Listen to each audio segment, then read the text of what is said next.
Bonjour, c'est Phil. Je vous retrouve aujourd'hui pour une nouvelle vidéo sur la chaîne Informatique Simple pour tous. La vidéo d'aujourd'hui aura comme sujet Excel 2016, la différence entre adressage relatif et adressage absolu. Pour démontrer ceci, nous allons partir de quelques exemples. Nous allons faire un comparatif entre la syntaxe d'adressage relatif et la syntaxe d'adressage absolu. On sait qu'en Excel, pour adresser une cellule bien précise, imaginons celle-ci, on utilise les lettres qui sont au-dessus qui correspondent aux colonnes et les chiffres qui correspondent aux lignes. Par exemple, pour adresser cette cellule-ci, on mettra égal C2. Quand on fait ceci, on utilise par défaut l'adressage relatif. Qu'est-ce que c'est? Mais en fait, c'est juste adresser colonne plus ligne pour une cellule bien précise. Si je prends l'exemple ici, je veux mettre dans une cellule le résultat de la cellule A17 plus B17, donc celle-ci plus celle-là, je fais égal A17 plus B17. Et là, il me met 21. 10 plus 11, en effet, ça fait bien 21. Maintenant, qu'est-ce qui se passe si je copie cette cellule dans la cellule d'à côté? CTRL-C, je fais Enter pour valider la copie, et on voit qu'il met 23. Pourquoi? Parce que le fait d'avoir décalé de 1 vers la droite les colonnes, il a aussi décalé l'adressage des cellules. Donc on est passé de A17 plus B17 à B17 plus C17. On a passé d'une colonne à côté, donc il a aussi décalé l'adressage des cellules de 1 aussi. C'est très pratique lorsqu'on veut, par exemple, si on fait ça vers le bas, si on veut recopier des cellules pour avoir la même chose au niveau de la formule. Ici on avait 10 plus 11 égale 21. Ici on a 20 plus 21 égale 41. Et si je recopie encore, on a 30 plus 31 égale 61. Ça c'est parfait. Maintenant, en ce qui concerne l'adressage absolu, je vais expliquer ce que c'est, puis je donnerai un exemple dans lequel ça peut être utile. On peut bloquer, je dirais, le fait, lorsqu'on fait un décalage vers la droite ou vers le bas, faire en sorte que il ne décale pas dans la formule d'une colonne ou d'une ligne. Premier exemple, l'exemple numéro 1 ici, je rajoute un dollar devant la lettre. Ici j'avais I17, J17, K17. Je mets un dollar devant le I, ce qui fait que si je fais l'exemple suivant égal dollar I17 plus dollar J17, on a 21. Ça c'est bien, 10 plus 11, il n'y a pas de souci.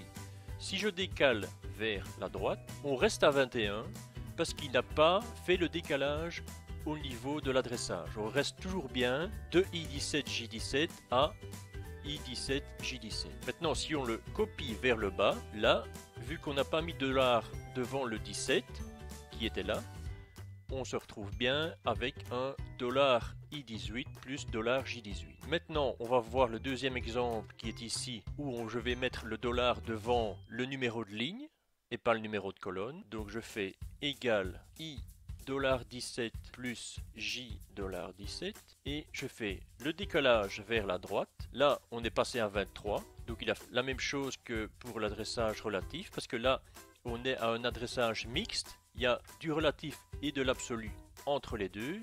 J'ai pas mis le dollar sur les deux parties de la formule.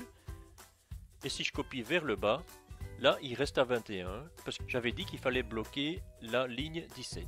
Et maintenant, on a l'adressage absolu complet égal dollar 17 plus dollar $J dollar 17. Dans ce cas-là, on est à 21, 10 plus 11.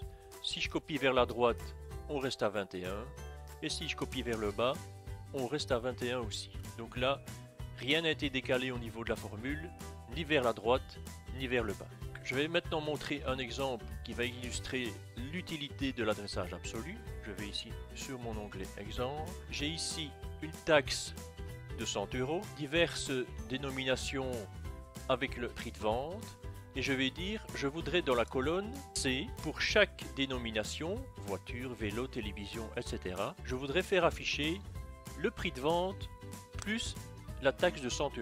Dans ce cas-là, si j'utilise l'adressage relatif, je dis égal B4 plus B1, parfait, il m'a mis 10 100. Maintenant, si je dis, je vais copier cette formule sur les autres dénominations, je me rends compte qu'il y a un souci, c'est que pour le premier, on avait bien B4 plus B1.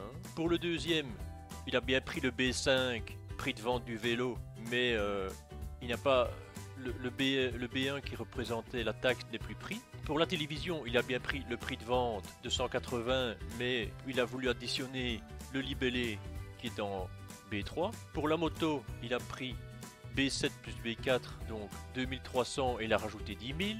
Donc là, on se rend bien compte que c'est pas du tout l'adressage relatif qu'il faut prendre. On efface et on va utiliser l'adressage absolu. On va dire, pour la voiture, c'est bien B4, et j'additionne le B1, mais je veux que ça reste à B1 et que ça ne soit pas décalé, donc je vais par défaut mettre B$1. Là on a 10 100 et je vais le copier et on se rend compte qu'on a bien 120 plus 100, 180 plus 100, 2300 plus 100 et 400 plus 100, et là c'est impeccable. Si j'avais voulu copier cette valeur là vers la droite, on se rend compte qu'ici ça pose problème parce qu'on n'avait pas mis dans la formule le dollar devant le B. Si je veux pouvoir copier dans les deux sens sans que la cellule B1 bouge, dans ce cas-là, j'aurais dû mettre $B1 et la recopier partout. Et là, si je vais vers la droite, ça ne pose pas de problème. Il utilise bien toujours le B1 comme addition. Voilà la différence entre adressage relatif et adressage absolu. J'espère que vous aurez bien compris. N'hésitez pas à revisionner la vidéo si quelque chose vous a échappé. N'hésitez pas non plus à poser des questions dans les commentaires de la vidéo. Je n'hésiterai pas à vous répondre. La vidéo est maintenant terminée. J'espère qu'elle vous a été utile. Si c'est le cas, vous pouvez laisser un petit pouce levé, ça fait toujours plaisir. Pour être prévenu de tout ce qui se passe sur la chaîne, cliquez sur la petite cloche en haut à droite. Et mieux encore, abonnez-vous en cliquant sur le petit sticker s'abonner. À bientôt!